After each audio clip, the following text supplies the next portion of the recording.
Nagpalit ako 1 week before yung biyahe namin dito sa Bicol. Hindi pa kami nakakauwi ng Bicol. Ito na siya, kaya pala nag-overheat.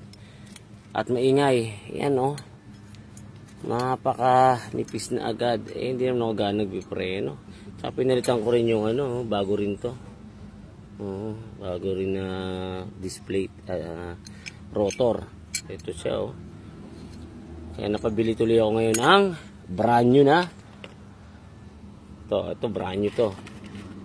Saan yun? Ito brand new na yung binili ko. Okay, medyo mahal siya pero makikita mo yung kalidad magkaiba. Sa bakal pa lang napakanipis ng bakal niya. Samantalang ito ang kapal makita niyo. So iba yung talaga yung original. So ito, hindi to legit na original. Class A lang siguro to. Nabili ko lang din sa online. Bad. Yan ito yung original na packaging ng genuine. Binili ko sa Yamaha mismo. Ito sa online. Tignan mo. Ang lambot ng plastic. Itong kapal At yung kulay niya red na red. Itong pusyaw. So, kung ito nabili nyo, Japek to. X. Dito na kayo sa original.